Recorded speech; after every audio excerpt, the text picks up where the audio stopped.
Hi, welcome to Life Coaching on the Move. I'm Dawn, your coach on a dog walk this morning together. Welcome along. If you are one of my new listeners, I'm really pleased that you found this and that you are giving the time to listen to this podcast. And if you're one of my regular followers, welcome back. I'm really pleased that you're here today. Today I want to talk about being a human being rather than being a human doing, because we are so busy, aren't we? And I am guilty of this, probably more than many.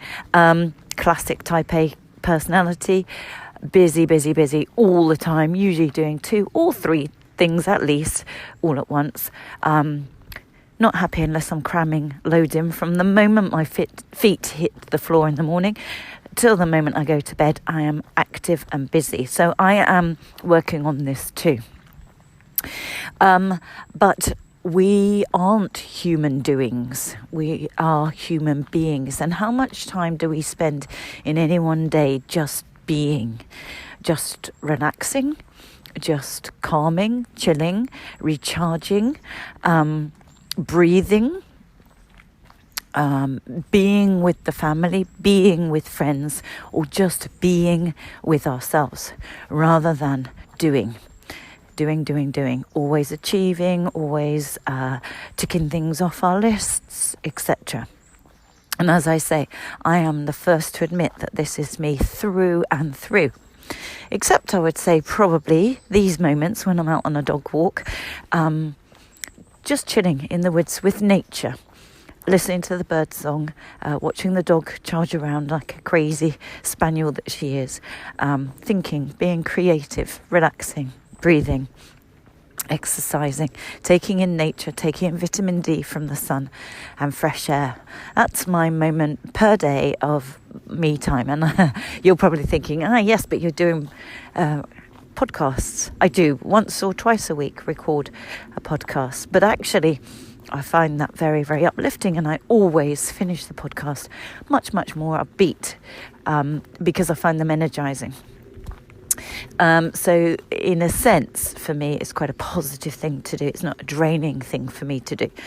So my question for you listening today, for those new ones, I often throw out a question to get you thinking and work from that question really in terms of whatever your answer is. The question being, how much time in any one day or week, because I know we're busy and we've got people that need from us, but how much time do you consciously spend recharging? That's what I'll call it today, or being a human being, just putting yourself first. The buzzword is me time, isn't it? That's what we see everywhere. How much me time do you get in any one day? And if you're female, I know this is going to be a complete sweeping generalization, but I do believe if you're female, you probably have a lot less. Men, in my experience anyway, and this may not be true for everyone, but men tend to be better at this, grabbing some time to go off and recharge, whether it's to go off and play tennis with their mates on a regular date that they have every Monday night. My husband plays tennis every Monday night, and he has done all the time I've known him, even when we had newborn babies. He would still look at me as if to say, well, of course I'm going to tennis. It's a Monday night, almost as if it were fact and law. That's been unbending even through the young baby's arrivals. Same with hockey on a Saturday. Well, I've always played hockey. So they're much better at grabbing that time and perhaps feeling less guilty about it, because it's what I do, it's who I am kind of approach. Whereas maybe, and I'm prepared to put my neck on the line here, maybe if you've gone through a family arriving, often those sorts of things go out the window for females, and so therefore me time tends to go out of the window for females, or just being, as I say, we're talking about being human beings, just sitting and breathing, just sitting or lying in a hot bath with Epsom salts and reading a good book. It doesn't have to be out playing team sports or anything like that.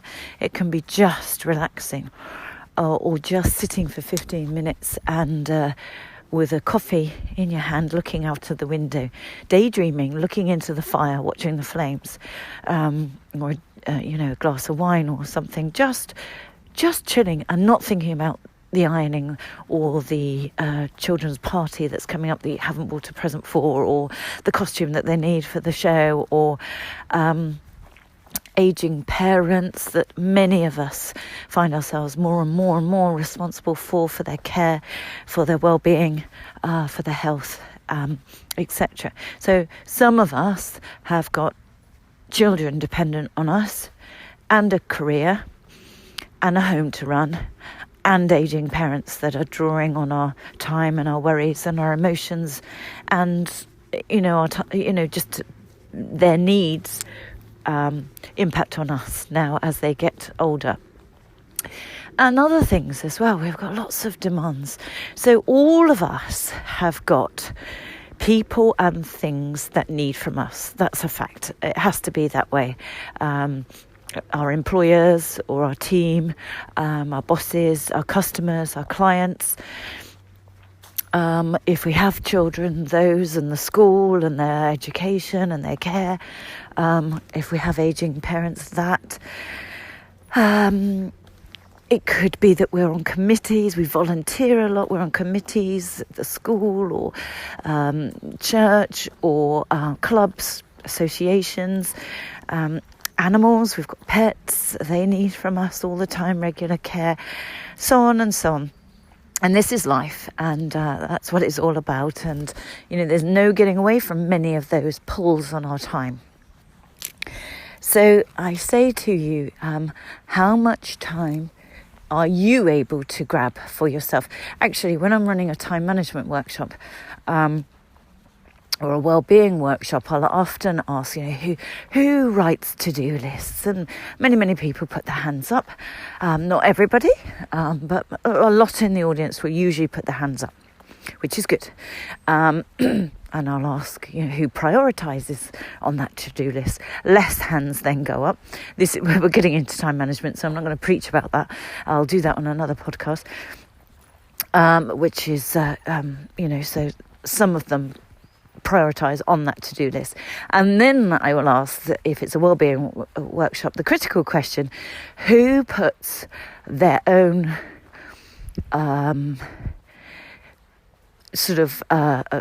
recharging time, or me time, or being a human being time, whatever you want to call it, who puts me time on that to-do list?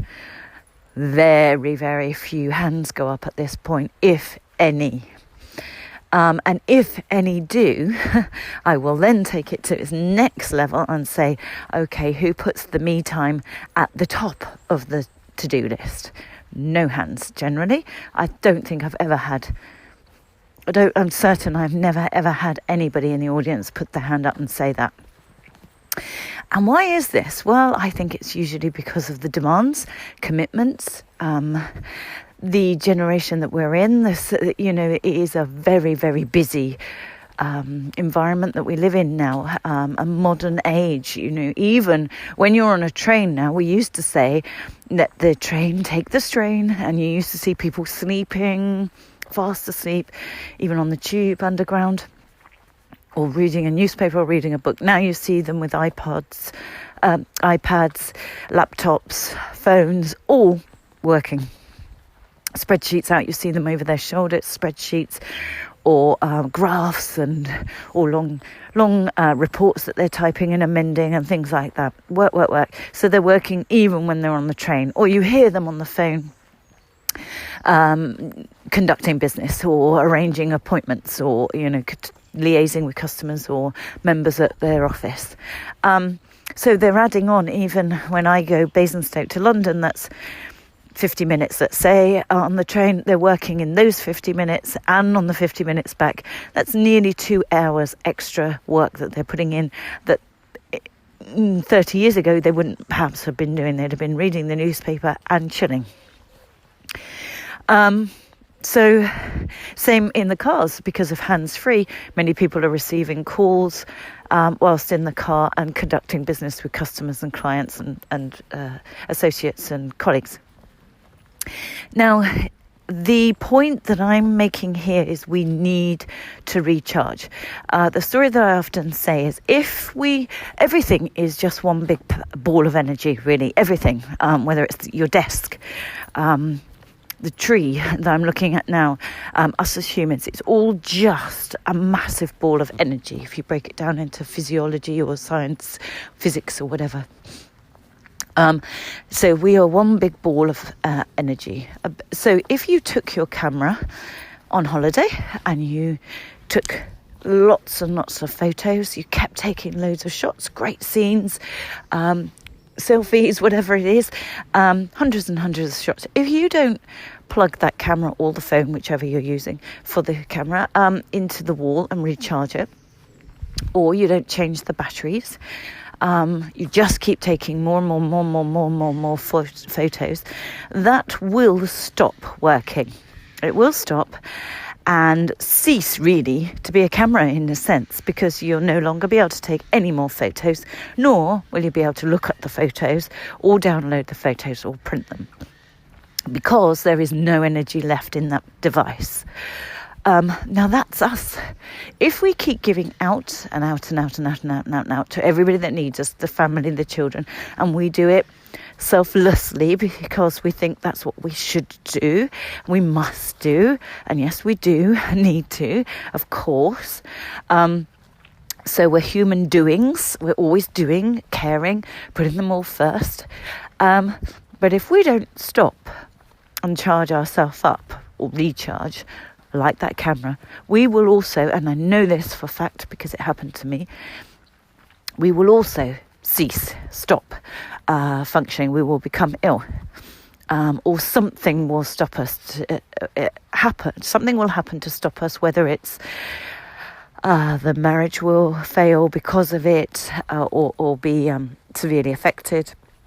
You'll become ill, and that was what happened to me. I became seriously ill in hospital, intensive care in a London hospital, with no warning at all, with not an ongoing condition to my knowledge.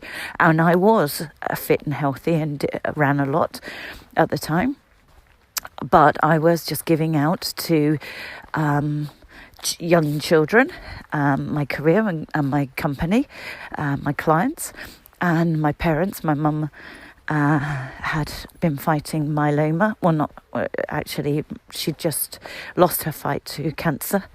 And as a result, my dad's dementia got much, much worse. And we and my sisters ended up being his carer daily. So having to go in, one or other of us, we had a rota. So we would go in and have to do his bath him, wash his clothes, change his bedding, get his lunch, take him to doctors, dentists, haircuts, whatever it was, do his shopping, everything.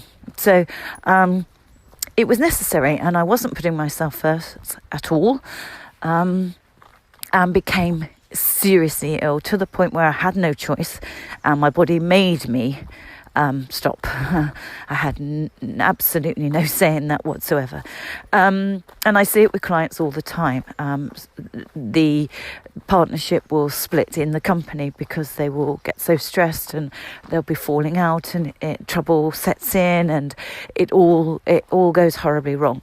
Or people who work because they're terrified of being made redundant, and they're giving it everything, and then their work suffers and their performance suffers, and they're on a downward spiral. They get very stressed, poor performance, they stop sleeping well, that affects their performance, etc. And you end up losing the job that you're most anxious to keep. So if we keep going like that, like the camera, something will happen to stop it. Because we can't keep going at that rate. A camera can't keep giving out, taking photos. It has to be recharged. We are human beings. We have to just be at times in order to recharge our energy and then be better able to give out to those who need it.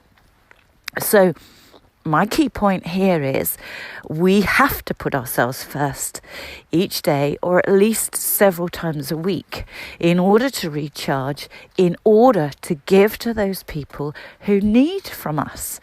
And therefore, me time or recharging time or being a human being time is selfless. It's a necessity. It's not a luxury, and it's not something we have to beat ourselves up about and feel guilty. Feel guilty that I'm just sitting in this coffee shop reading my book or my newspaper or chatting with a friend. I feel guilty. I should be at home doing this, or I should be with clients, or I should. First, I ban the word should. I may have said this on the podcast. I ban the word should with clients. Says who? Whenever I hear a client say should, and I say, says who, it's them saying it to themselves, or we say it to ourselves. I should be good at this. I should be able to do that. I should be there for X, Y, and Z and achieving X, Y, and Z. And that's pressure. That's us putting pressure on ourselves and setting ourselves up for huge failure, negative feelings, etc., and angst and anxiety. Could is a much better word. It gives an element of choice. I could be perfect at this. I could be there for everybody. Or I could just be human and cut myself some slack and say no, stop, take some time, even if it's just 20 minutes, half an hour, to do some exercise and recharge. I'll talk about that in another podcast, but it does recharge you. It doesn't drain you as such. Or just go for a walk out in nature, because you're in nature, you get vitamin D from the sun, which is a natural mood lifter. You get fresh air and clear your mind so you can think better when you can return to whatever it was that was draining you. You sleep better as a result, and you burn off some calories, and you move your body, which is, we are human beings and we are meant to move. We are meant to stand on 2 feet and move. We are not designed for sitting in cars for hours, or commuter trains for hours, or at desks for hours. We are not designed for that. We have to get up and move. And we were also cavemen who were meant to be outside in nature. And we're not meant to be inside in artificial light, artificial heat all day long. We should be outside in the winter, the sun, the wind, the rain, any weather, getting vitamin D and fresh air. It staves off to low-level depression. It makes you feel better. It helps your sleep, everything. It benefits everything. This is why when you are, I know this is a story that most of us have heard before, but when you are on an airline and they are giving the safety talk before takeoff, and the cabin crew say, if the pressure drops in the aircraft, a mask will automatically fall down in front of you, oxygen mask. If you are travelling with young children, put your mask on first before the children. And I remember when I had my baby with me, the first flight ever as a parent, you do listen to that very differently. And you do feel it very differently. And I do remember thinking, well, she clearly hasn't got any children, because there is not one fibre in my body that would put mine on before this young 3-month-old. But of course, if you think about it, if I didn't and I fell unconscious because of lack of oxygen, I am no good to anybody on that aircraft, particularly him at 3 months, nor the elderly lady along the row from me, nor the guy in front of me, or I'm no good to anybody. In fact, I become a burden and a liability that others have to now look after. And that is true of life. So I genuinely say to you, banish any feelings of guilt. It is not selfish. Give yourself permission. And if you can't give yourself permission, then I give you permission. You must put yourself first. 2 or 3 times a week. Do something that recharges you. And my question now to you, the key takeaway is, build me time into your diary. Build me time onto your to-do list and into your busy schedule. And pick your activities with clients or in workshops. I'll say, what are your recharging activities? So first, build it into your routine. Give yourself permission.